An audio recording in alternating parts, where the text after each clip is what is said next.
नमस्कार, आप देख रहे हैं न्यूज 24। मैं हूं अजीत अंजुम।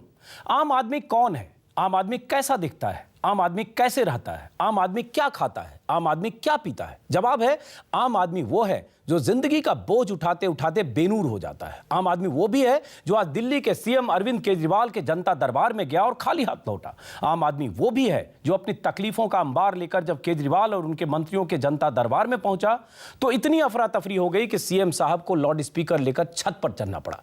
आम आदमी को खास होने में शायद पीढ़ियां बीत जाती है, लेकिन वक्त का चक्र ऐसा घुमा कि एक टोपी ने आम आदमी की पहचान बदल दी।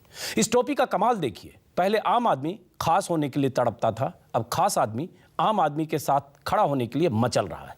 इस टोपी को पहनते ही खास आदमी को आम आदमी होने का सर्टिफिकेट मिलने लगा है। आज एक और खास आदमी के सिर पर आम आदमी की टोपी सज गई।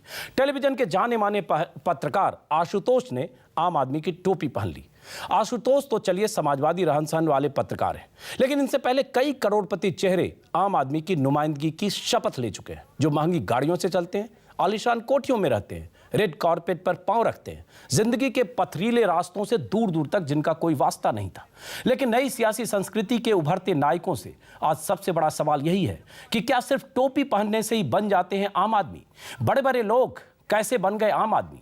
और आम आदमी के मुख्यमंत्री को आज आम आदमी की भीड़ से ही घबराकर छत पर क्यों जाना पड़ा? इन्हीं सवालों पर बात करेंगे। हमारे साथ आज केजरीवाल की पार्टी ज्वाइन करने वाले पत्रकार आशुतोष भी होंगे, लेकिन सबसे पहले देखिए एक टोपी ने कैसे बदल दी आम आदमी की परिभाषा।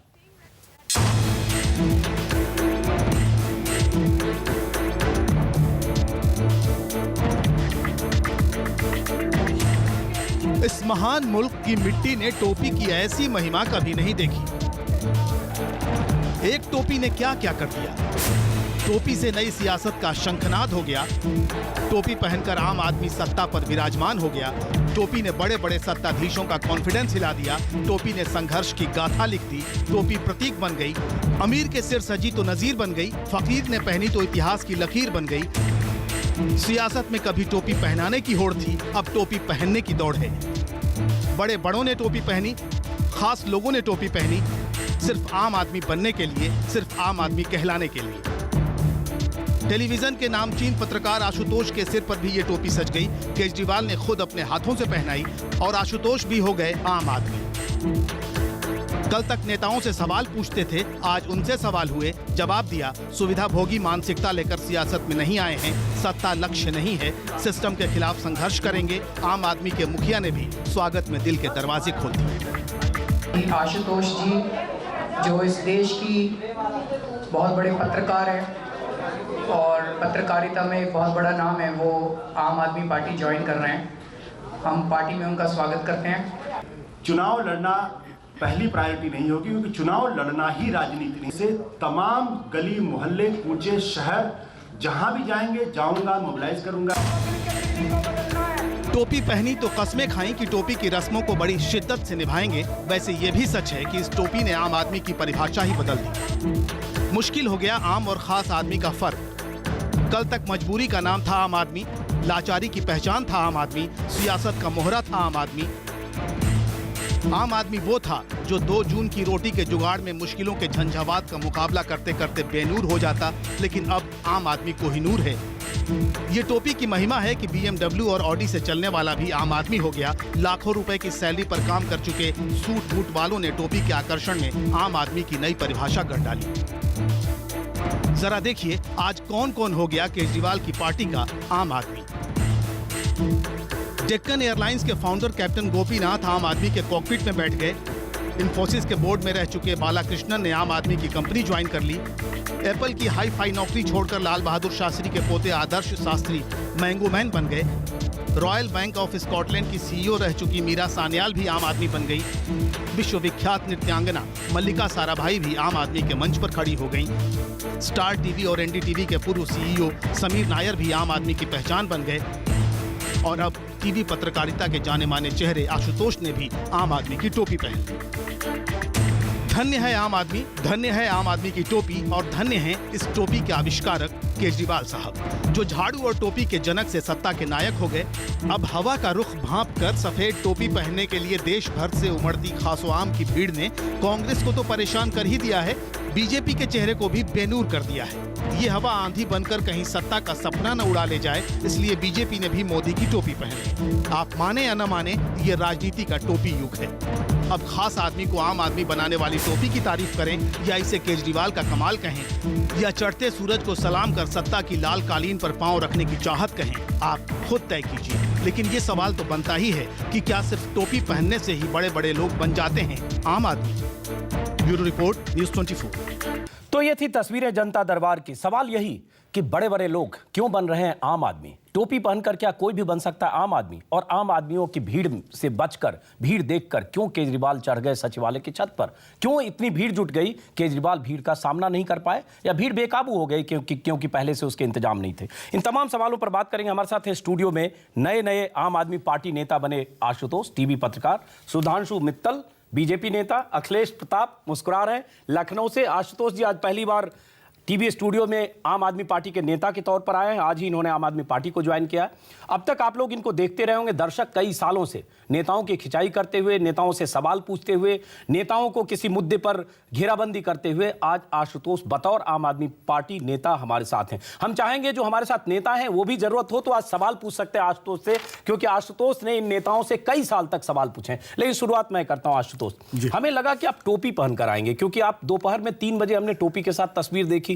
आपने लगता है टोपी कुछ सेकंड के लिए पहनी, कुछ सेकंड में उतार दी। आमतौर पर आम आदमी के जितने भी लोग आ रहे हैं टोपी पहनकर आ रहे हैं। देखिए टोपी क्या है, टोपी एक बहुत बड़े नैतिक बल का प्रतीक है। वो कोई मामूली टोपी नहीं है। उस टोपी को पहनने के बाद जो जिम्मेदारी है, जो नैतिक बल, जो आभा चाहिए, उसको वहन करने के लिए बहुत बड़ा बूता भी चाहिए। मुझे लगता है कि अभी मैं शायद उसके लिए उतनी पूरी तरीके से तैयार नहीं हूँ, इसलिए अभी मैं बहुत झिझक रहा हूँ उसको करने, क्योंकि वो जिम्मेदारी है। तो मुझे लगता है आप नेता की तरह आप में मोडेस्टी आ गई है। आप तो काफी एग्रेसिव जर्नलिस्ट थे 4 दिन पहले तक, बहुत मोडेस्ट हो गए। 4 दिन में लगता है राजनीति सीख गए। टोपी की महिमा है। नहीं, मैं तो राजनीति में, देखिए जो आपके तमाम दूसरे मेहमान लोग हैं, ये सब राजनीति के बड़े बड़े मठाधीश लोग हैं। बेचैन हो रहे सुधांशु जी आपसे सवाल पूछने के लिए जवाब देने की बजाय, लेकिन चलिए पहले बड़े बड़े मठाधीश लोग हैं, बड़े बड़े ट्रेनर हैं, टीचर्स हैं, प्रोफेसर्स हैं, वाइस चांसलर हैं। सुधांशु जी आ रहा हूं, मेरे मन का गुबार निकलने दीजिए, आपके पास आऊंगा। लेकिन मैं अपने आप को राजनीति का ट्रेनी समझता हूं, बल्कि इंटर्न मानता हूं अपने आप को। और यही बात मैंने आम आदमी पार्टी में, मैंने अरविंद से भी कहा कि आप कृपया मुझे इंटर्न समझिए। हो सकता है पत्रकारिता में मैंने अच्छा काम किया हो, मेहनत किया हो, अनुभव रहा हो, लेकिन राजनीति में आज मेरा पहला दिन है। मैं अपने आप को इंटर्न मानता हूं, लेकिन इंटर्न के अलावा कुछ नहीं। आशुतोष, चूंकि आप भी टेलीविजन डिबेट में लोगों को कम बोलने देते हैं, खुद ज्यादा बोलते हैं। आज दूसरी तरफ आप हैं, मैं दूसरी तरफ है। मैं बहुत रोकूंगा, आप रिएक्ट करने का आपको हक है और मेरी आदत भी है। मैं सवाल ये पूछ रहा हूं कि आप इंटर्न कर रहे हैं, 4 महीने बाद चुनाव है, हो सकता है लोकसभा चुनाव लड़ें, और उसके बाद इंटर्न से लोकसभा चुनाव लड़कर अगर सांसद बन गए तो ये सफर इस देश में 63 साल के इतिहास में कितने लोगों को ये किस्मत हासिल हुई है? 1 साल के अंदर अगर अरविंद केजरीवाल अगर दिल्ली के मुख्यमंत्री बन सकते हैं और देश के भावी प्रधानमंत्री के तौर पर अगर वो प्रोजेक्ट किए जा सकते हैं, तो एक इंटर्न 4 महीने के अंदर क्या कुछ नहीं कर सकता। तो इसका मतलब मान लें कि आप चुनाव लड़ रहे हैं। मैं एक बात कहना चाहता हूं, वो बात बिल्कुल स्पष्ट है, चुनाव लड़ना मेरी प्राथमिकता नहीं है, वो मेरी प्रायोरिटी लिस्ट में सबसे ऊपर नहीं है। अगर मैंने अपना एकदम नेताओं की तरह आज बोल रहे हैं आपको लग सकता है, क्योंकि आप 20 दिन बाद हो सकता है आपका नाम आए लिस्ट में। आप मेरी बात को फिर गौर से सुनिएगा। मैंने कहा कि चुनाव लड़ना मेरी प्राथमिकता नहीं है। अगर मुझे चुनाव लड़ना ही होता तो पिछले 22 सालों में कई बार ऐसे मौके आए जब कई राजनीतिक दलों की तरफ से मुझे हिंट किया गया कि आप हमारे साथ जुड़िए, और मैंने जुड़ना उचित नहीं समझा, क्योंकि उस राजनीति के साथ जिस तरीके के प्रतिबिंब बनते थे, वो प्रतिबिंब मुझे बिल्कुल पसंद नहीं है। सुधांशु मित्तल जी, मैं आपके पास आ रहा हूं, एक सवाल और उसके बाद मैं चाहूंगा आपको कोई सवाल हो आप आशुतोष से पूछ सकते हैं। आप ऐसा कौन सा काम टीवी पत्रकार रहते नहीं कर पा रहे थे आशुतोष? सिस्टम के खिलाफ, सरकार के खिलाफ, खामियों के खिलाफ, जो भी व्यवस्था में कमी होती है, आम आदमी के पक्षधर होने की जो बात होती है, आप टेलीविजन पत्रकार रहते हुए कर सकते हैं। फिर ऐसा कौन सा काम वहां कर नहीं पाए जो आपको लगा आम आदमी की टोपी पहनकर आम आदमी पार्टी में शामिल होकर आप करेंगे? मुझे लगता है कि ये टेलीविजन अपने आप में बहुत बड़ा माध्यम है, बहुत बड़ा संदेश को पहुंचाने का बहुत बड़ा माध्यम, लेकिन खुद जमीन से जुड़कर लोगों की व्यथा को सुनना, उनके हिसाब से अपने, जैसे बहुत सारे पत्रकार थे जो दिल्ली के चुनाव के पहले तक उन्हें इस बात का अंदाजा नहीं था कि दरअसल हिंदुस्तान इतना ज्यादा बदल गया है, और वो बार बार कहते थे कि 2 से 4 सीटें लेकर अगर आम आदमी पा जाए तो बहुत बड़ी बात होगी। लेकिन जब पिटारा खुला तो 28 सीटें आ गई। इसका मतलब 28 सीट आ गई, इसलिए आपको लगा कि अब मौका है, चूंकि जो हवा तेज चल रही है, इसलिए उस हवा के साथ आ जाए। अजीत जी, मैं अगर खुद आपकी जगह होता, मैं खुद एंकरिंग कर रहा होता, अगर आप मेरी जगह होते तो मैं आपसे पहला सवाल यही पूछता। यह सवाल बहुत वाजिब सवाल है जो किसी भी पत्रकार को, किसी भी एक ऐसे शख्स से पूछना चाहिए जो 23 साल का अपना करियर छोड़कर और राजनीति के अंदर आता है, और यह साफ आरोप लगाना चाहिए कि आप दरअसल लोकसभा चुनाव में टिकट की लालच की वजह से जवाब दीजिए ना। अब मैं जवाब दे रहा हूं, इसलिए मैं आपके सवाल का स्वागत करता हूं, और मुझे लगता है कि अगर आपने यह सवाल पूछकर अपने पत्रकारीय धर्म का निर्वाह किया है। लेकिन मैं दूसरा सवाल करना चाहता हूं। लेकिन आप जवाब नहीं दे। मेरा सवाल यह है कि क्या किसी पत्रकार को राजनीति में आने का हक नहीं है, और क्या राजनीति सिर्फ लोकसभा चुनाव लड़ने का ही खेल है? इस देश के अंदर बड़े बड़े पत्रकारों ने लोकसभा का चुनाव लड़ने से अपने लड़ा है और जीते भी हैं। जीते भी हैं, एक वर्ष से लेकर संतोष भारतीय तक लड़े हैं और जीते हैं। लेकिन सबकी कोशिश यह होती है कि पिछले दरवाजे से काश मौका मिल जाता तो बहुत अच्छा। नहीं, लेकिन जीते भी हैं। लेकिन आपने जवाब नहीं दिया। लेकिन चलिए उस जवाब पर फिर आएंगे, चूंकि मैं चाहता हूं कि बाकी लोग भी सवाल करें। सुधांशु मित्तल जी, आप कुछ पूछना चाहते हैं? हम भी कई दिनों से आपसे लगातार पूछ रहे हैं, लेकिन आपको लगता है कुछ पूछना चाहते हैं, आप बात कर सकते हैं आशुतोष से। नहीं तो मैं तो, मेरे पास पूछने के लिए आपके पास बहुत सवाल है आपके लिए।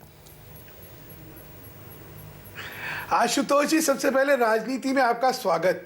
बहुत बहुत अच्छा है कि अभी तक तो हमें कटघरे में खड़े करते थे, अब कुछ जवाब आप देंगे।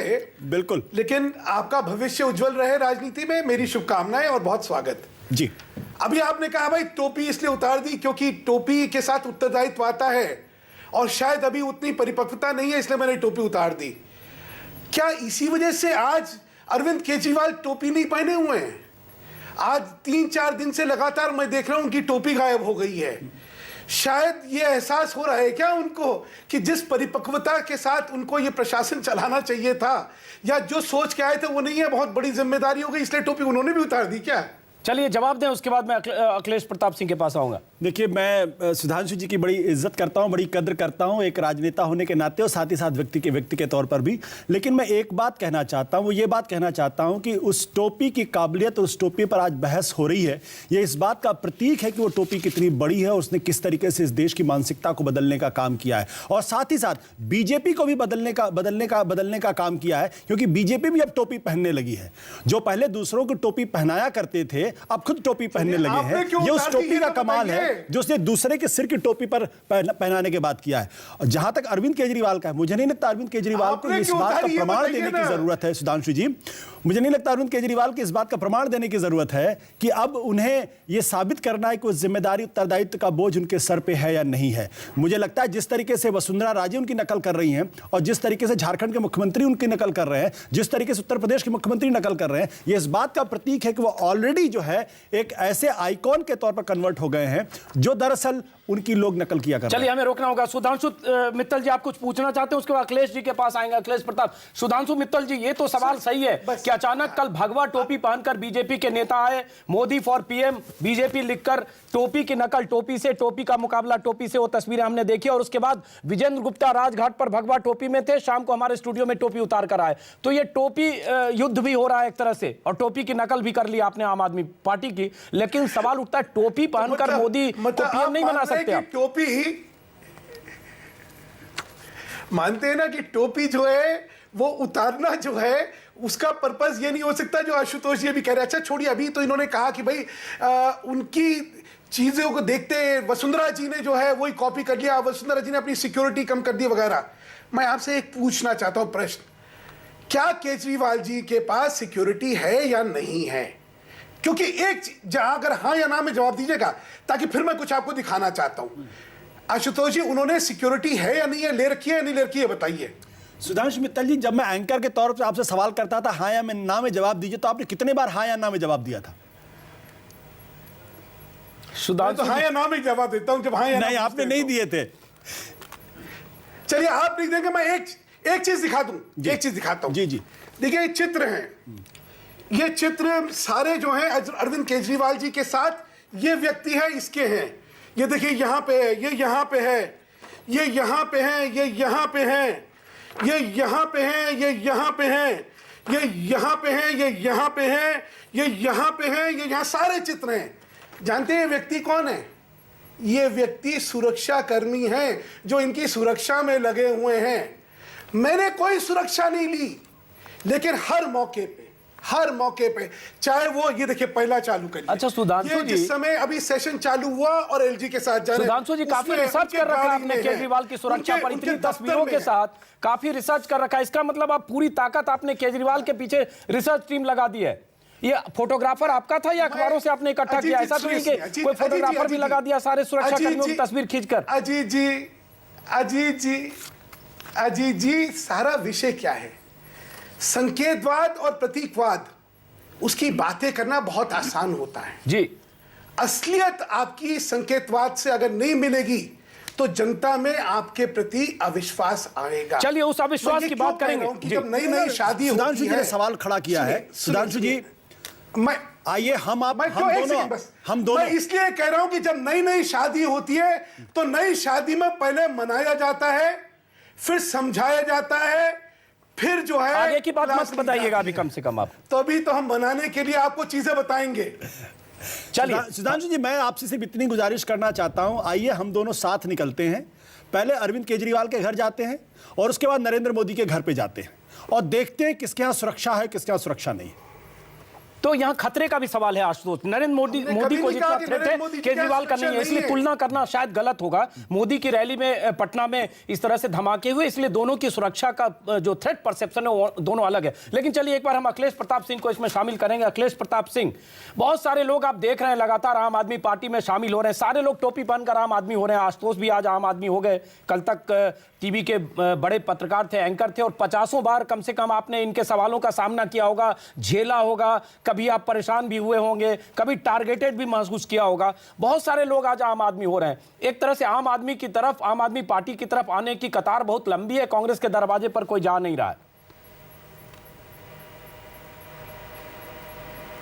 पहले आशुतोष जी का हम स्वागत करते हैं और नई जिंदगी में इनके उज्जवल भविष्य की कामना करते हैं। बहुत बहुत शुक्रिया सर। एक दिन इन्हें महसूस होगा कि गलत पार्टी में ये चले गए हैं। अभी नहीं, एक दिन महसूस होगा। दूसरी बात, जो टोपी की बात कर रहे हैं, नकल करने से अकल नहीं आती है। गांधी टोपी, कांग्रेस की टोपी लगाने के बाद अपने आप ये एहसास होता था कि ये कौन है। इन्हें वो टोपी पहन के लिखना पड़ता है टोपी के ऊपर कि मैं कौन हूँ। बीजेपी को अपनी टोपी पहन के लिखनी पड़ती है कि ये कौन है। दोनों में फ़र्क ये है, ये स्वयंभू अपने आप को बताते हैं कि ये कौन है, और कांग्रेस या कांग्रेस के नेता जब ये टोपी पहनते हैं तो उनकी विचारधारा से वो पहचान ले जाते हैं। ये टोपी में अंतर ये है।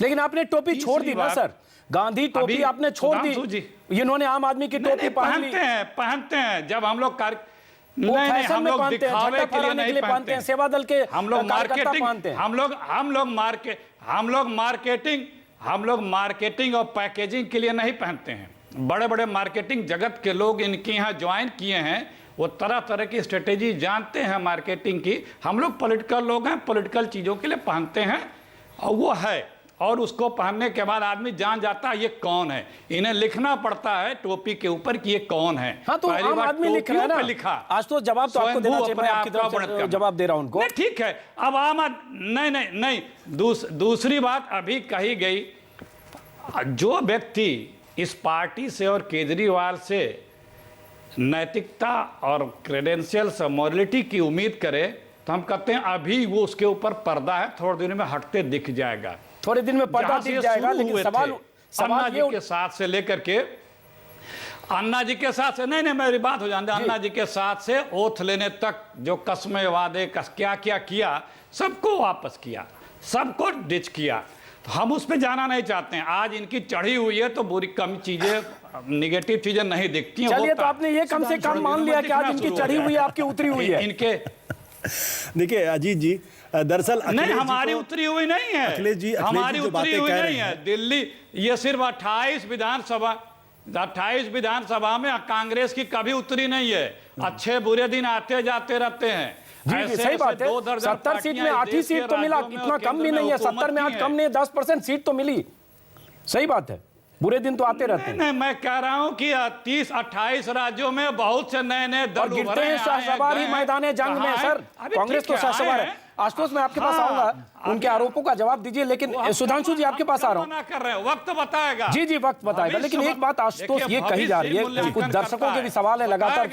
एक मिनट आ रहा हूं अखिलेश जी, बहुत सारे लोग सवाल पूछ रहे हैं। कुछ लोग ये भी कह रहे हैं कि आप जब चैनल में थे तब भी जो 3 साल से जो आपकी भूमिका थी, जिस ढंग से कवरेज कर रहे थे, वो ऐसा लग रहा था कि आप आम आदमी पार्टी के सिंपैथाइजर, विचारक, फिलोसफर, फ्रेंड की तरह कवरेज कर रहे थे। किसी ने तेजस रावल है, उन्होंने लिखा है कि आप पहले ही आपसे मिले हुए थे। अंजुम जी, मेरी एक बात रह गई अंजुम जी। जी एक मिनट इस सवाल का जवाब लेता हूं, उसके बाद आता हूं। जी आशुतोष। देखिए, मुझे 23 साल पत्रकारिता करने के बाद मुझे नहीं लगता कि मुझे अपनी ईमानदारी और अपनी इंटीग्रिटी के बारे में इस तरीके का जो सवाल है उसका जवाब देना भी चाहिए। लेकिन चूंकि सवाल पूछा गया है इसलिए इसका जवाब मैं निश्चित रूप से दूंगा। और सवाल उसका जवाब सिर्फ इतना सा ये है कि एक अच्छा प्रोफेशनल वो होता है जो अपनी व्यक्तिगत पसंद और नापसंद को अपनी प्रोफेशनल जिंदगी में उस पर नहीं ढांपने देता है। अगर वो ढांपने देता है, अगर ओवरलैप करने देता है, तो वो प्रोफेशनल नहीं है। और मैंने एक पत्रकार होने के नाते और एडिटर होने के नाते, यस, इसमें कोई दो राय नहीं है कि मैं सहानुभूति रखता था इनके विचारों के साथ। और मुझे लग रहा था आपके कवरेज में दिखता था या नहीं? मुझे लोगों को दिखता था, लोगों का दिखता था। तो देन फिर आप पूरी की पूरी मीडिया इंडस्ट्री को भी आप उसके लिए ब्लेम करिए। लेकिन दिखने के बाद अगर आप पार्टी में शामिल होते हैं तो आप एक्यूज किए जाते हैं। बिल्कुल। एक होता है कि आपकी किसी से सिंपैथी है, लेकिन एक होता है सिंपैथी होना और उसके बाद खुलकर उस पार्टी में शामिल होना। क्योंकि पहले भी आरोप आशुतोष लगे हैं समय समय पर, पहले भी अतीत में संपादक हुए हैं जो संपादक थे, कांग्रेस से प्रॉक्सिमिटी थी, अचानक किशनगंज से या किसी इलाके से आगरा से चुनाव लड़ गए। उन पर इल्जाम लगा कि जब तक वो संस्थान में थे तब भी कहीं न कहीं सिंपैथाइजर थे। तो संस्थान में सिंपैथाइजर होना और खुलकर चुनाव लड़ने के लिए कुछ दिन बाद चुनाव मैदान में आना, दोनों में फर्क है। और कहीं न कहीं क्या पत्रकारिता नैतिकता पर सवाल खड़े होते हैं, ये दर्शकों की तरफ से भी सवाल है। निश्चित रूप से ऐसे किसी भी पत्रकार को अगर पत्रकार होने के नाते अगर हम किसी सुप्रीम कोर्ट के रिटायरमेंट के बाद जज के किसी पद पर आने के बाद अगर उससे सवाल खड़े करते हैं तो किसी पत्रकार के से भी यह सवाल पूछा जाना चाहिए कि वो लोकसभा का चुनाव लड़ेगा या नहीं लड़ेगा, और क्या आपने पत्रकार रहते हुए उनका फायदा पहुंचाया या नहीं पहुंचाया। अपने आप में बहुत नैतिक सवाल है।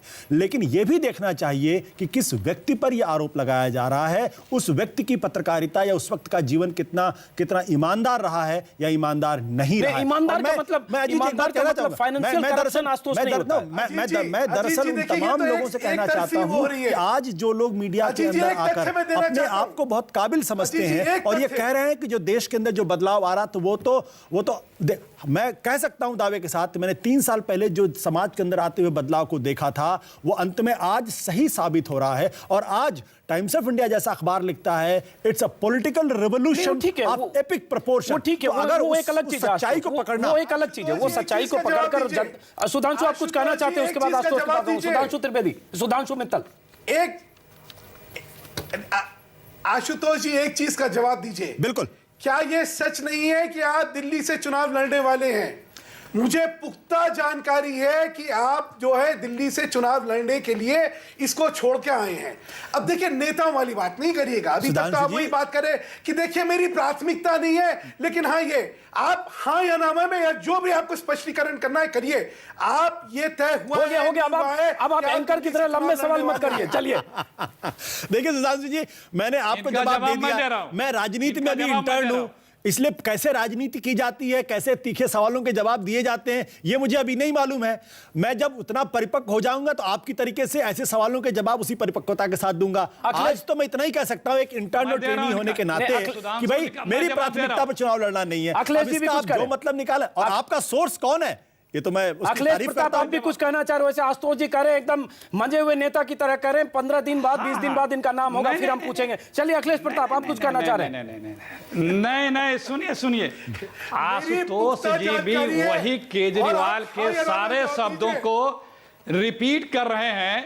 एक मिनट सुनिए, आशुतोष जी भी केजरीवाल के उन सारे शब्दों को हूबहू स्वतः स्फूर्त रिपीट कर रहे हैं जो केजरीवाल सोशल वर्क करते हुए समाज को, राजनीति को ठीक करने के लिए, राजनीति से दूर रहते हुए समाज को, करप्शन को, पॉलिटिक्स को ठीक करने के लिए सिर्फ आए थे और राजनीति में आ गए। अच्छा, ये चुनाव भी बताइए। लड़ गए और कसमें खाने के बाद मुख्यमंत्री भी बन गए। तो ये अगर कह रहे हैं तो क्या गलत कह रहे हैं? ये वही नहीं, कह रहे वो हैं कह रहे हो कि क्या कांग्रेस हाईकमान जो कहते हैं वो आप रिपीट नहीं करते? वो हाईकमान इनके केजरीवाल है। जी, अजीत जी, अखिलेश जी अभी बोल रहे हैं, हो सकता है अखिलेश जी के खिलाफ अनुशासनात्मक कार्रवाई ना हो जाए। उसी पार्टी की अखिलेश जी जो बात कह रहे हैं वो अपनी पार्टी लाइन के नहीं, खिलाफ उसी बात कर पार्टी रहे की हैं। भाषा, दरअसल उसी इनके नेता प्लीज राहुल सुन गांधी ने ले। कहना है कि मुझे नहीं, आपसे उसी सीखना पार्टी चाहिए। की भाषा। जयराम रमेश का कहना है कि उन्हें आपसे उसी- सीखना चाहिए। उसी- और अखिलेश जी अगर अभी उसी- मजाक उड़ाएंगे तो उनके खिलाफ अनुशासनात्मक कार्रवाई हो चलिए जाएगी। अखिलेश जी, अखिलेश जी, राहुल गांधी ने भी कहा सीखना चाहिए। चलिए हम ब्रेक का वक्त है, ब्रेक का वक्त है। बहुत दिलचस्प बातचीत है अखिलेश जी, मौका देंगे आप दोनों के लिए। अच्छा मौका है। जिस पत्रकार ने आपसे आज तक 5, 7, 10 सालों तक सवाल किया है उनसे आज आप सवाल पूछ सकते हैं। ब्रेक के बाद वापस लौटते हैं। आशुतोष से सवाल जवाब का दौर नेताओं की तरफ से भी जारी रहेगा ब्रेक के बाद।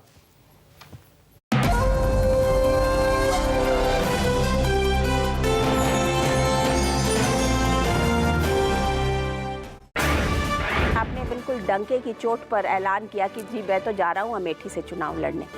अमेठी से क्यों? मैं अमेठी से नहीं लड़ रहा, मैं राहुल गांधी के खिलाफ लड़ने जा रहा हूँ। अगर वो सीट बदल देंगे तो मैं वहां से लड़ूंगा। अगर वो दूसरी सीट पर चले जाएंगे तो मैं लास्ट के दिन वहां जाकर भर दूंगा। आपका जो भड़ास है वो राहुल गांधी के खिलाफ है। नहीं, मेरी भड़ास वंशवाद के खिलाफ है। देखिए आमने सामने कुमार विश्वास के साथ आज रात 9 बजे। मैंने पूछा क्या ये निकाह आपको कबूल है? कबूल नहीं है? अबे क्या कर रहा है? कबूल है, कबूल है, कबूल है।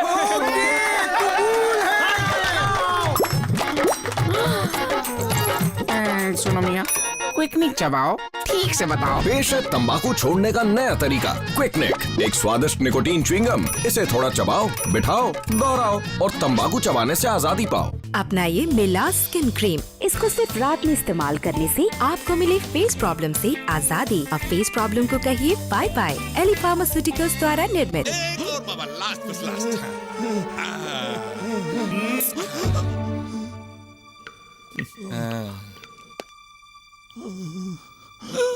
सिर्फ एक टपकती बूंद आपकी किस्मत बदल सकती है। घर में रखिए MC हमेशा। कश्मीर से कन्याकुमारी, हर घर में है पहचान हमारी। वाह, खाने का मजा आ गया। ये तो मेरी 80 साल की मेहनत का नतीजा है। 80 मसाले से MDH। डोमिनोज का नया फ्रेश पैन पिज्जा, इतना बटरी, सॉफ्ट, चीजी और क्रंची जो बनाए इसे the tastiest pan pizza ever. Order now, call 6888 pizza हट का नया सो चीजी पिज्जा, पीछे फ्लेवर चीज, मिडिल में क्रीमी चीज और ऊपर मोज़रेला। कितना चीज मांगता है तेरे को? For delivery call 3988-3988। भाभी जी, हमारी पत्नी जी कहती हैं कि महक से पता चलता है कि कपड़े साफ हुए कि नहीं। महक से? नया व्हील, इसमें है नींबू की शक्ति और हजारों फूलों की महक। ये है सफाई और ये सफाई की महक। नया व्हील, सफाई वही जो महके। जिद्दी बदबुओं को मिटाने का चैलेंज हमने एम्बीप्योर को दिया। देखिए लोगों ने क्या कहा। स्ट्रॉबेरी क्रीम, रातरानी, Yash Chopra typical location. Didn't smell any of this. This is amazingly effective. नया एम्बीप्योर सेट एंड रिफ्रेश पैक, छोटे कमरों के लिए। बस कहीं भी रखिए, क्लिक कीजिए और पाइए फ्रेशनेस लगातार 60 दिनों तक। एम्बीप्योर, बदबू मिटाए, खुशियाँ लाए। क्या आप अपना डव शैम्पू लौटाएंगी? No chance. डव लौटाना मतलब हेयर फॉल का लौटाना। हेयर फॉल मतलब हेयर डैमेज। नया डव दे 50% ज्यादा पोषण, डैमेज बालों को रिपेयर करे। अपना डव लौटाओ। कभी नहीं। नया डव शैम्पू आपके बालों के लिए अनमोल है। हेलो हेलो मम्मा, जल्दी आ जाओ।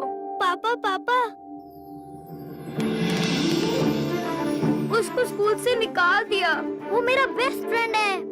प्रिंसिपल साहब, अगर वो HIV पॉजिटिव है तो क्या हुआ? उसे स्कूल से निकालने की क्या जरूरत थी? सिर्फ साथ में खाना खाने से या पढ़ने से HIV नहीं फैलता। हमें भी अपनी सोच बदलनी पड़ेगी। HIV एड्स अपनेपन को नहीं मार सकता। HIV पॉजिटिव लोगों के साथ हो रहे भेदभाव के खिलाफ अपनी चुप्पी तोड़िए।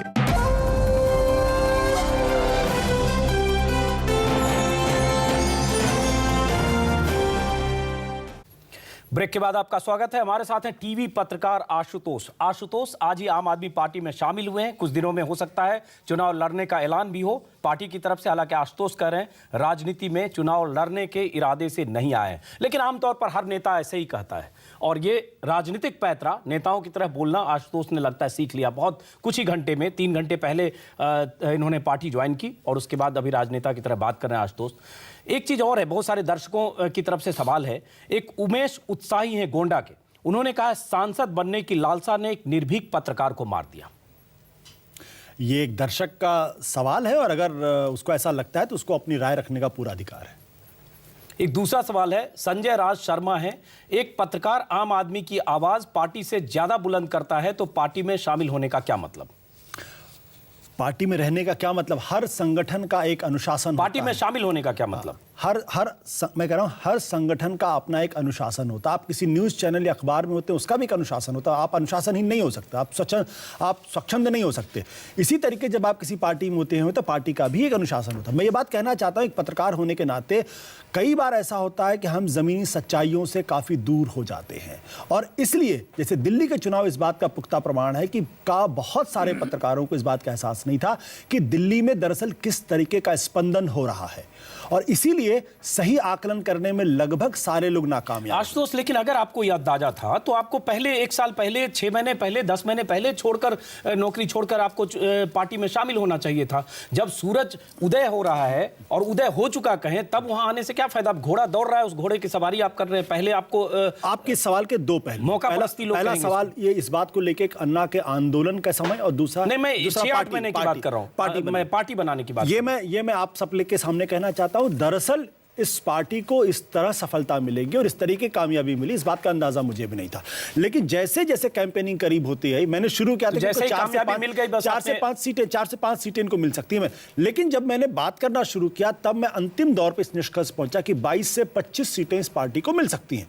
और अगर आपको यह कहना है कि चूंकि इनको 28 सीटें मिल गई इसलिए आप इस पार्टी में जा रहे हैं, तो मेरे दोस्त ऐसा कई बार हुआ होगा जब बड़ी बड़ी पार्टियां हुई होंगी, बड़ी बड़े पार्टियों के नेताओं से मैं मिला हूंगा, उन्होंने कई बार ये प्रलोभन, लेकिन ये माहौल दिख रहा है ना, माहौल दिख रहा है आशुतोष, ये माहौल दिख रहा है। ये ऐसी पार्टी के साथ में क्यों जाता जिसको 28 सीटें मिली? माहौल दिख रहा है। देखिए 32 सीटें मिली। देश भर में बहुत सारे लोग शामिल हो रहे हैं, उसमें बहुत सारे लंबी लिस्ट है, जिसमें जैसे डेक्कन एयरलाइंस के जो फाउंडर हैं, जिनकी 66 करोड़ तो उनका एसेट है, हो सकता है और इससे बहुत ज्यादा हो। ऐसे बहुत सारे करोड़पति, अरबपति लोग शामिल हो रहे हैं, टोपी पहनकर आम आदमी पार्टी में शामिल हो रहे हैं। आपकी भी लाखों की सैलरी रही होगी, टेलीविजन पत्रकार थे। जाहिर है आप आए हैं, एक मंशा है, वो मंशा राजनीति में होगी, आप साफ सुथरी मंशा भी होगी, लेकिन कहीं ना कहीं नजर लोकसभा चुनाव पर है क्योंकि माहौल है। तो आज आप कह रहे हैं कि आपकी वो मंशा नहीं है, 10 दिन बाद आपको टिकट आपके नाम से होगा, तब क्या कहेंगे? बिना कमिटमेंट के तो आप आशुतोष आए नहीं होंगे। अजीत जी, ये बात, दिक्कत क्या है कि आज की राजनीति का चरित्र ऐसा हो गया है कि अगर कोई आदमी ईमानदारी से सवालों के जवाब देना चाहे और अगर वो ईमानदार रहना चाहे तब भी उसके ऊपर सवाल खड़े होते हैं। और मुझे लगता है राजनीति के 5 दिन पहले तक आप खड़े करते रहे हर नेता पर।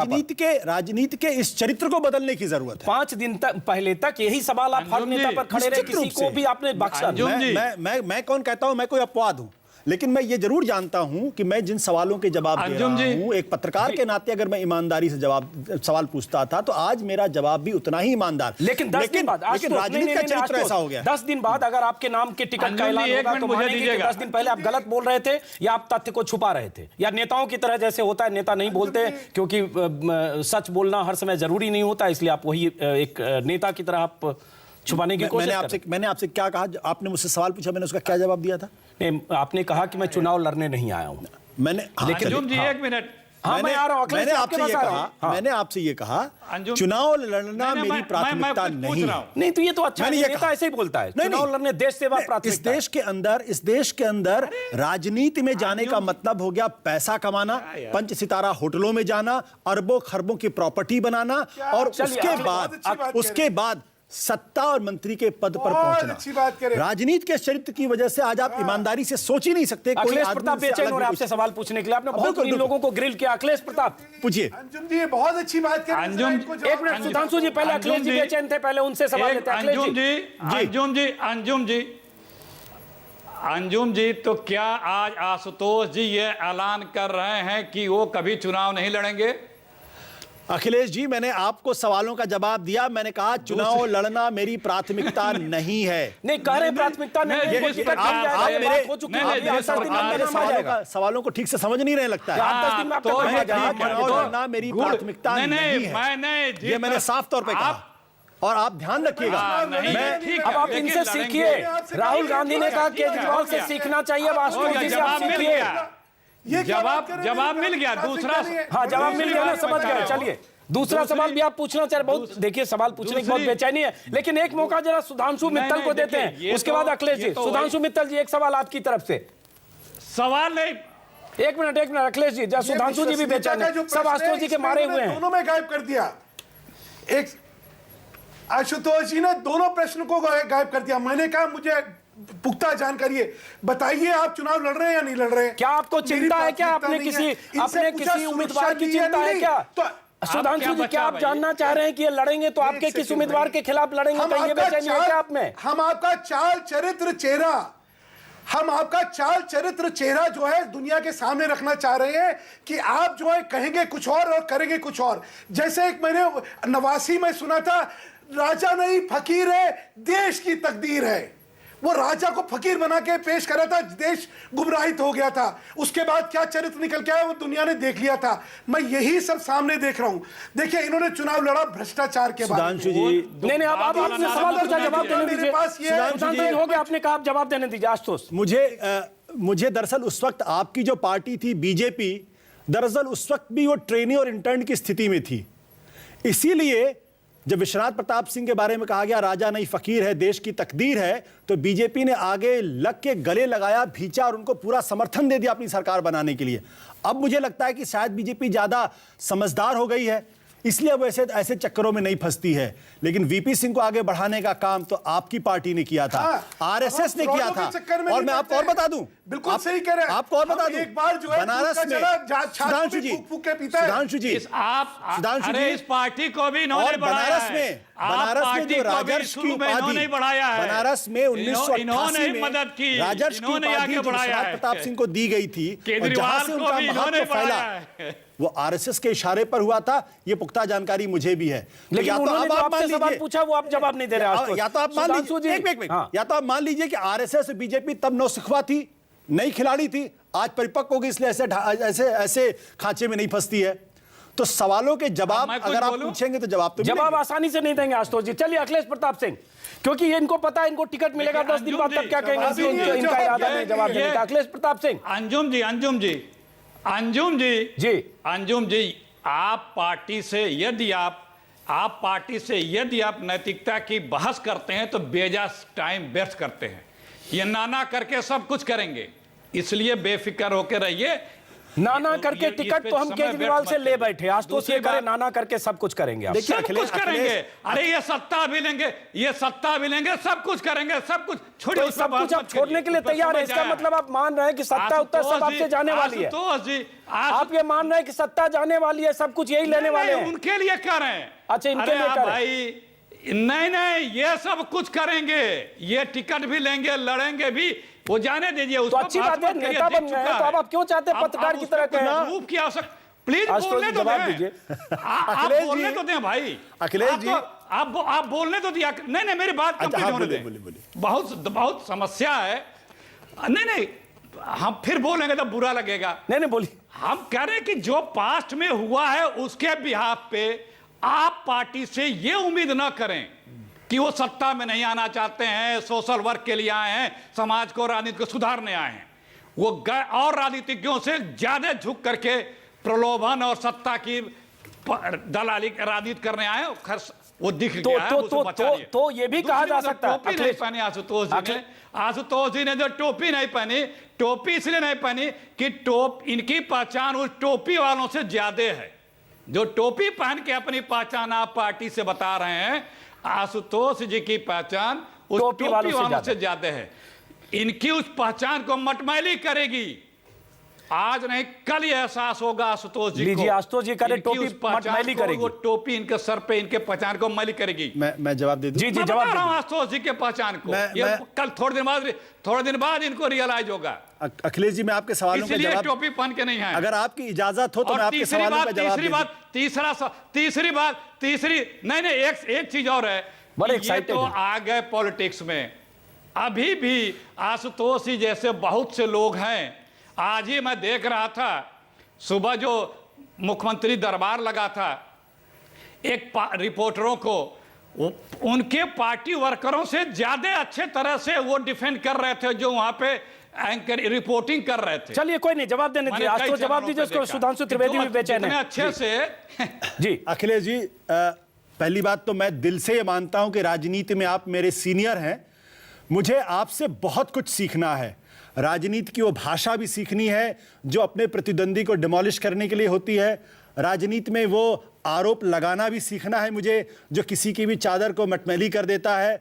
मुझे राजनीति का वो ढंग भी सीखना है जब आप बहुत आसानी से झूठ को बोल दिया करते हो, झूठ को सच बता दिया करते हैं। मतलब ये सब करेंगे आप? मुझे राजनीति का इरादा बता रहे हैं। मुझे राजनीति का वो सब कुछ आप लोगों से सीखना है। बहुत खतरनाक इरादे आज तो आपके। लेकिन मैं चूंकि एक राजनीति का शुरुआती छात्र हूं, इसलिए मैं कोशिश करूंगा कि वो सारी चीजें ना सीखूं आप लोगों से। लेकिन मेरे सवालों का जवाब, अखिलेश जी जो बातें कह रहे हैं, अखिलेश जी को अगर सिर्फ अपने नेता राहुल गांधी जी की बात याद हो, जिन्होंने खुले तौर पर कहा है कि अभी आपसे मुझे बहुत कुछ सीखने की जरूरत है, जयराम रमेश जी कहते हैं, तो अखिलेश जी कहीं ऐसा ना हो आप स्टूडियो से बाहर निकलें, आपको सोशल सो कॉज नोटिस मिल जाए और आपको अनुशासनात्मक कार्रवाई हो जाए, आपका राजनीतिक करियर जो है वो खतरे में पड़ जाए। इसलिए जरा अब आप जवाब देने दीजिए। एक मिनट अखिलेश जी। आदमी को सीखना पड़ता है, इसका मतलब ये नहीं कि आम पार्टी हमारी आदर्श है। ये कतई न समझे आप अपने आप को। नहीं वो तो राहुल गांधी ने कहा है कि सीखना चाहिए, जयराम रमेश ने कहा है। आप कह सकते हैं कि आपको आदर्श नहीं है। वही मैं कह रहा हूं। तो क्यों आदर्श नहीं, क्यों सीखना चाहते हैं? मैं उसी का जवाब दे रहा हूं। राहुल गांधी ने क्यों कहा आम आदमी पार्टी से सीखने की जरूरत है? एक मिनट, जयराम रमेश ने क्यों कहा कि अगर आम आदमी पार्टी से परंपरागत पार्टियों ने नहीं सीखा तो इतिहास बन जाएंगे? सुनना सीखिए, आप भी सीखिए, उसी का जवाब दे रहा हूं। इसका मतलब ये नहीं कि सारा में उनका अनुसरण करें। कहीं ना कहीं किसी न किसी में लेस मात्र भी अच्छाई होती है जो सीखने की आवश्यकता होती है। जी अखिलेश जी, चलिए आपने अच्छी बात की। सीखने की आवश्यकता, सीखने की जरूरत है। इसका मतलब ये नहीं हम तो जो गरीब आदमी सड़क पर ले फावड़े चलाता है उससे भी सीखते हैं। बिल्कुल बहुत अच्छा सीख रहे हैं आप। इसका मतलब ये नहीं कि आप हमारे अनुयायी हो। बहुत अच्छा। चलिए अखिलेश जी, हो गया। ये गलतफहमी ना हो कि बिल्कुल इनको होना भी नहीं चाहिए। लेकिन आशुतोष जी, आपने बहुत चिंताजनक बातें कही कि आपको झूठ बोलना भी सीखना है, चादर मटमैली करना भी सीखना है, नेताओं की भाषा भी सीखनी है। हालांकि नेताओं की तरह बोलना सीख गए, चादर मटमैली करना सीखना चाहते हैं, कितने दिन में सीखेंगे अलग बात है। नेताओं की तरह तो बोल रहे हैं। फिर सबकी नजर सुधांशु जी यही जानने में बेचैन है कि आप किस लोकसभा सीट से चुनाव लड़ रहे हैं। और ये बेचैनी कपिल सिब्बल, संदीप दीक्षित, दिल्ली के कई जो मौजूदा कांग्रेस के सांसद हैं उनमें भी है। सुधांशु जी अपने उम्मीदवार के लिए होंगे कि उनके उम्मीदवार होंगे कहीं उस इलाके में तो नहीं है, और आप ये पत्ते खोल नहीं रहे। अजीत जी, आपने जो बातें कही, दरअसल एक मिनट उन्होंने कहा जहां से किरण बेदी लड़ेंगी। अखिलेश प्रताप ने जी।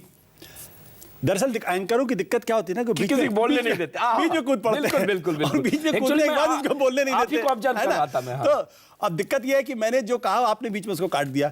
मेरा जो थॉट प्रोसेस था वो रुक गया। यही आप करते रहे कई साल से। मेरा सवाल, मैं कह रहा था कि राजनीति में, दरअसल आपको राजनीति की उन गंदगियों की तरफ इशारा कर रहा था जिसकी वजह से समाज में राजनेता और राजनीति के प्रति एक घिन पैदा हो गई है। और मुझे लगता है कि आज राजनीतिज्ञों को अपना वो चोला उठाकर फेंक देना चाहिए। और आइए, हम तो कहते हैं हम सब लोग मिलकर ईमानदार राजनीति की कोशिश करें, एक दूसरे के ऊपर कीचड़ उछालने का काम बंद करें। इतनी देर से मैं बात कर रहा हूं अजीत जी और आप लोगों के साथ, मैंने एक भी आरोप आपके ऊपर नहीं लगाया। आप लोग लगातार मेरे ऊपर आरोप लगा रहे। मैं तो चाहता हूं कि हम और आप दोनों मिलकर राजनीति को ईमानदार बनाएं, एक दूसरे में कीचड़ उछालना बंद कर दें। और अगर कहीं एक दूसरे में गलती है या कमी है तो उस कमी की तरफ ईमानदार तरीके से बताने की कोशिश करें कि इसको ठीक करने की जरूरत है। हमारी आपकी विचारधारा कुछ भी हो सकती है, होनी भी चाहिए। एक मिनट जवाब लेते हैं, जवाब एक मिनट। लेकिन कीचड़ की जहां तक बात करें आशुतोष, आपने कीचड़ नहीं उछाली, आप नहीं जानते। एक मिनट आ रहे हैं सुधांशु मित्तल आपके पास, एक मिनट आ रहे हैं अखिलेश जी आपके पास। लेकिन आम आदमी पार्टी ने, अरविंद केजरीवाल के बाकी नेताओं ने, दोस्तों ने, साथियों ने लगातार राजनीतिक पार्टियों को, सांसदों को, यही अरविंद केजरीवाल थे जिन्होंने कहा था संसद में बैठे हुए चोर हैं, और चोरों की संख्या भी बताई थी, चोर लुटेरे कितने, और उसकी निंदा हुई कि पूरे संसद को, पूरी संसद को ऐसे अपमानित मत करिए क्योंकि लोकतंत्र का मंदिर है। बाद में उनकी भाषा थोड़ी थोड़ी बदली, सेलेक्टिव हुए, आज वो सेलेक्टिव भी नहीं है। तो सवाल उठता है, कीचड़ उछालने की परंपरा आम आदमी पार्टी ने शुरू की, और कई बार जो बातें कही कि हम चार्जशीट है, 400 पेज की रिपोर्ट है, और अब जब 14 दिन हो चुके हैं सरकार में, कोई घुसखोरी में आज 2 सिपाही पकड़ा गया आशुतोष जी। तो 14 दिन की सरकार ने 2 सिपाही पकड़े, 3000 लेते हुए पकड़े गए। डीआईजी और आईजी, डीजीपी पार्टी में शामिल हो रहे, सिपाही पकड़े जा रहे हैं। हरियाणा के डीजीपी पूर्व शामिल हो गए, सिपाही पकड़ के ही घुसखोरी, 14 दिन में ही कामयाबी आम आदमी पार्टी की। अजीत जी, आजादी को मिले और सरकार बने कितने साल हो गए? 63 साल हुए। 63 साल हो गए ना? 63-65 साल हो गए आजादी। जब 63 साल से भ्रष्टाचार छाया हुआ, आप चाहते हैं कि 15 दिन के अंदर वो खत्म हो जाए? केजरीवाल जी ने कहा था 15 दिन में जन लोकपाल लाकर सबको जेल भेज देंगे। उन्होंने ये कहा था कि सरकार बनने के बाद जन लोकपाल लाने की प्रक्रिया को वो तेज करें। तब इसका मतलब आपने पढ़ा नहीं है मैनिफेस्टो आशुतोष जी। बहुत अच्छी नहीं माफ करिए, पढ़ा नहीं। मैं आपको बता देता हूं। उन्होंने आप उनके एक मिनट नहीं, मुझे भी पत्रकार की भूमिका में आनी पड़ेगी ना। आप नेता है, मैं एंकर हूं। आज आप एंकर नहीं है, मैं नेता नहीं। तो उन्होंने, उनका मैनिफेस्टो है जिसमें उन्होंने 29 दिसंबर की तारीख तक दी हुई थी कि सरकार बनने के 15 दिन के भीतर जन लोकपाल लाएंगे। जिस दिन दिल्ली में सरकार बनाने का फैसला किया, उसके एक दिन पहले अपनी रैलियों में कह रहे थे कि 15 दिन के भीतर जन लोकपाल लाएंगे, चोरों भ्रष्टाचारियों को कांग्रेस और बीजेपी नाम लेकर जेल भेजेंगे। 14 दिन हो चुका है, उनको पता ही नहीं था कि जन लोकपाल दिल्ली में वैसे नहीं लाया जा सकता क्योंकि केंद्र सरकार की कुछ रूलिंग है जो इजाजत नहीं देती दिल्ली सरकार। अभी आप इंतजार करिए ना। अच्छा, इंतजार अभी आप इंतजार करिए ना, क्योंकि दिक्कत क्या है कि हम पत्रकार लोग, मैं भी था जब पत्रकार था तो मैं बड़ी जल्दबाजी में रहता था। अच्छा, और जल्दबाजी में ये जो पद है ना, इन पद की अदला बदली का जो धर्म है, आप इधर बैठेंगे तो आप भी वही बोलेंगे जो मैं, लेकिन फिर भी मैं गंभीरता के साथ इस बात को कहना चाहता हूं, और वो गंभीरता ये है कि आ रहा हूं, आप दोनों के पास आ रहा हूं। मैं इस बात को पूरी गंभीरता के साथ कहना चाहता हूं कि जिस 63 साल से जिस भ्रष्टाचार में देश डूबा हुआ है, वो एक दिन में, 15 दिन में या 1 साल में नहीं निकलने वाला। और मैं ये भी कहना चाहता हूं कि आम आदमी पार्टी के एक पार्टी का कार्यकर्ता होने के नाते मैं ये कन्फेस करना चाहता हूं कि आप जब सिस्टम के बाहर रहते हैं तो आपको बहुत सारी चीजें दिखाई पड़ती, जब सिस्टम के अंदर आते हैं तो उसका जो डायनामिक्स होता है, उसकी जो केमिस्ट्री होती है, वो अलग होती है, बिल्कुल अलग होती है। लेकिन ऐसे में देर हो सकती है। अंजुम जी, मैं कुछ कहना चाहता हूं।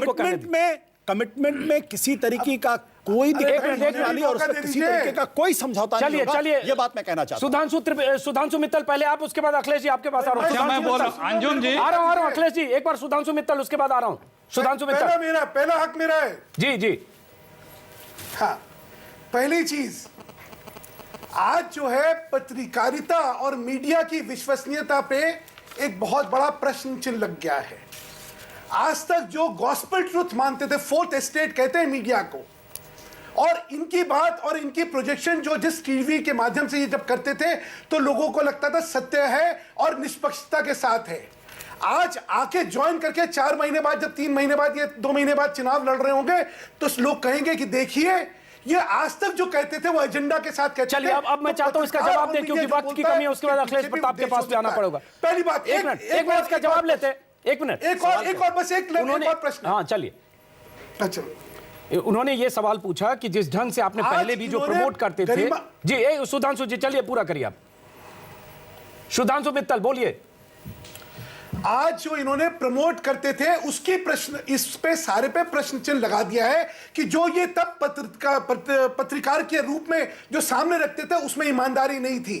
क्यों? इनका उद्देश्य था कि इसके साथ मुझे चुनाव लड़ना है। और जैसा मैंने कहा कि मेरे को पुख्ता जानकारी है, जिसके बारे में अभी भी नहीं ये कह रहे हैं, तो या तो ये कहते हैं अगर इनको करना था कि चुनाव ना लड़े, देश की सेवा करे, और हो गया समझ गया। एक ही बात पर अटके हुए हैं। आप ये जानना चाह रहे हैं कि आज ये एकदम बोल दें यहाँ पे चुनाव लड़ रहे हैं या नहीं, और कहां से लड़ रहे हैं, ताकि आप निश्चिंत हो जाएं कि आपका कौन कैंडिडेट वहां है। आज तो साथ में एक सवाल उन्होंने ये कहा, एक सवाल मैं चाहता हूं उदाहरण पेश करें, ऐसा लग रहा है कि सेवा करिए और 5 साल बाद चुनाव लड़ना एक बहुत ही बेगैरत का काम है। अपने प्रोफेशन के बारे में इतनी खराब राय तो मत रखिए सुधांशु जी कि अगर कोई आदमी चुनाव लड़े तो उसको इस बेगैरत से देखे। चुनाव लड़ना लोकतंत्र का एक सवाल और आशुतोष, एक सवाल और पूछा। लोकतंत्र अगर जीवंत है सुधांशु स्वच्छ और निष्पक्ष चुनाव की वजह से। सुधांशु मित्तल ने एक सवाल और पूछा आशुतोष, जो पूछा उन्होंने, और वही एक प्रेम सिंह को दर्शक है, उन्होंने भी लिखा कि आप टेलीविजन में इतने दिन तक केजरीवाल और उनके आंदोलन को जमकर प्रमोट करते रहे और अब आप उनकी पार्टी में मीडिया की स्वतंत्रता और निष्पक्षता पर प्रश्न खड़े करते हैं। वही बात सुधांशु मित्तल ने भी दूसरे शब्दों में कहा। मुझे लगता है मैंने सवाल का जवाब दिया। वो दूसरा सवाल था, इस बीच लगातार फेसबुक पर सवाल का जवाब दिया, लेकिन फिर भी अगर आप चाहते हैं सुधांशु मित्तल ने ये सवाल पूछा दर्शक की वजह से, और मैं पूरी स्क्रूटिनी और पूरे पड़ताल के लिए पूरी तरीके से तैयार हूं, क्योंकि मेरे दिल में कोई खोट नहीं है, मेरी अंतरात्मा बिल्कुल साफ है। मैं साफ तौर पर अगर मैंने प्रमोट किया ये आरोप अगर मेरे ऊपर लग रहा है तो पिछले 1 महीने से जो हर अखबार के फ्रंट पेज पे और अजीत अंजुम का न्यूज़ 24 जो पिछले 1 महीने से लगातार 7 से 8 के अपने एजेंडे में प्रमोट नहीं कर रहे हैं, अपने सबसे बड़े सवाल में जो सिर्फ आम आदमी पार्टी और आम आदमी पार्टी पर ही प्रोग्राम कर रहे हैं, तो ये आरोप उनके ऊपर भी लगना चाहिए। हाँ, अगर मैं लोकसभा चुनाव लड़ने जाऊंगा तो आरोप लगेगा। ये आरोप तो आपके ऊपर भी लगना चाहिए। अगर मैं लोकसभा चुनाव लड़ने जाऊंगा, आम आदमी पार्टी ज्वाइन करूंगा, मुझ पर आरोप लगेगा और लगना भी चाहिए। मेरा ये कहना है कि दरअसल राजनेताओं ने इस सिस्टम को इतना करप्ट कर दिया है कि उनको कोई भी ईमानदार कोशिश भी बेईमान नजर आती है। इस दृष्टि को बदलने की जरूरत है, और मैं सुधांशु जी से और अखिलेश प्रताप सिंह से दोनों से कहूंगा कि आइए नई राजनीति की शुरुआत मिलकर करते हैं। आइए हम लोग कंधे से कंधा मिलाते हैं, एक दूसरे के ऊपर कीचड़ छोड़ना बंद कर दें, साथ मिलकर बैठे, बातचीत करें और समाधान निकालें। चुनाव लड़ने के तो ये दृष्टिकोण नहीं होगा। आप वही करप्ट और भ्रष्ट राजनेता जिसको कहते हैं, आप उसी का प्रतिबिंब बन जाएंगे। क्यों? क्योंकि आप वही करेंगे, अपॉर्चुनिज्म की राजनीति करेंगे। अभी तक मैं जर्नलिज्म के भेष में मैं एक पार्टी को प्रमोट कर रहा था और मौका लगते ही मैं चुनाव लड़ लिया। अगर आपको जनसेवा करनी है, आपके मन में इतने उद्गार हैं कि मुझे इस पार्टी के माध्यम से सेवा करनी है, तो कृपा करके चुनाव न लड़िए, ताकि लोगों की विश्वसनीयता बनी रहे। लोग कहें नहीं, लोग ईमानदारी से सेवा करते हैं और उसके बाद होगा। आप चुनाव लड़ेंगे। चलिए सुधांशु जी, आपने अपनी बात कह दी, ये भ्रम में ना रहिए, गलतफहमी ना रहिए। सुधांशु जी, आपने अपनी बात कह दी, लेकिन ऐसा अतीत में होता रहा है कि अलग अलग प्रोफेशनल्स, आईएएस अफसर, आईपीएस अफसर, अलग अलग महकमों में काम करने वाले लोग, पत्रकार चुनाव लड़ते रहे और आपकी बातों का इन्होंने जवाब दे दिया। सुधांशु मित्तल जी, नहीं, सुधांशु जी अगर मेरे सवालों से अभी भी जवाब से नाखुश हैं, मैं इस बात को अप्रिशिएट करता हूं कि मुझे कटघरे में अगर आप लोग खड़ा कर रहे हैं तो यह आपका धर्म है, और मुझे कटघरे में खड़े होकर उन सवालों के जवाब देने चाहिए। मैं जितनी ईमानदारी से चाहूं उसके सवालों के जवाब दूं। मैं सवालों से भागने वाला नहीं हूं, और मैं साफ तौर पे कहता हूं, मैं अजीत अंजुम का बहुत शुक्रिया अदा करता हूं कि वो ये सवाल खड़े कर रहे हैं, क्योंकि मैं भी अगर उनकी जगह होता तो मैं इन सवालों के ये सवाल पूछता, कटघरे में खड़ा करता, और सही जवाब नहीं मिलता तो सूली पर टांगने की कोशिश करता। सवाल इसी बात का है, दरअसल इस देश की राजनीति एक ऐसे मकाम पर पहुंच गई है और राजनेताओं ने किया है जिसकी वजह से कोई ईमानदार कोशिश भी आज बेईमान सुधांशु जी, आपको जवाब नहीं मिलेगा कि आशुतोष किस इलाके से चुनाव लड़ने वाले। आप बेचैन हैं, 2-4-10 दिन में जब नाम आएगा पता चल जाएगा। आप अपनी तैयारी करके रखिए, दिल्ली में 7 में से किसी सीट पर लड़े, देश में कहीं लड़े, सेवा करके चुनाव लड़े। अरे आप चिंता, अखिलेश जी 1 मिनट हो गया। सुधांशु जी यूज करके, अरे आप क्यों गुस्सा, अगर आशुतोष चुनाव लड़ते हैं आप क्यों परेशान हो रहे हैं? आप मजबूत कैंडिडेट उतारिए और मोदी फॉर पीएम की टोपी लगाकर और आशुतोष जी का मुकाबला करिए। इनके पास आम आदमी की टोपी है, कल आपने भगवा टोपी पहन ली, टोपी ट्रांसफर जनता को करिएगा। चलिए अखिलेश प्रताप सिंह, आशुतोष कल अमेठी जा रहे हैं, कुमार विश्वास अमेठी पहुंच चुके हैं, आज लखनऊ में थे, कल अमेठी पहुंच रहे हैं, रैली है। राहुल गांधी की परंपरागत सीट है, तो बहुत बड़ी चुनौती आम आदमी पार्टी की, कुमार विश्वास और कल आशुतोष भी वहां जा रहे हैं। छोड़िए, अरे सुनिए, ये जो भाजपा के नेता हैं, इन्हें पीड़ा है कि जिस पार्टी को मदद करके खड़ा किया, तो ये नाहक सवाल बार बार जूझ रहे हैं कि आप चुनाव लड़ेंगे कि नहीं लड़ेंगे।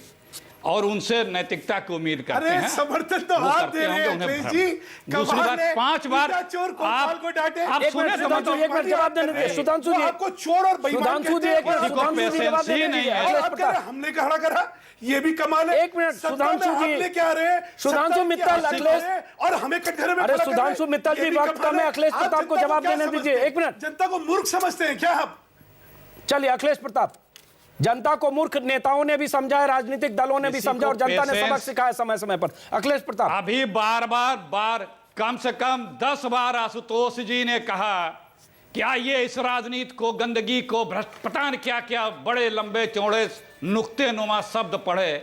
आशुतोष जी, अभी आप आए हैं, अभी आपको आटे दाल का भाव ये पता लगेगा कि जब वहां बैठ करके सिर्फ आपको गंदगी दिखती थी राजनीति की, और उसका एहसास अभी आपको होगा। कल आप ही कहेंगे कि मीडिया राजनीति की अच्छाई नहीं देख रही है, और राजनीति में क्या अच्छाई है नहीं? क्या चलिए, अच्छाई भी है, चलिए, लेकिन इस आप कार्यक्रम- लोगों ने कभी अच्छाई को दिखाया ही नहीं। और 3-4 बातें मैंने कही है, याद रखिएगा।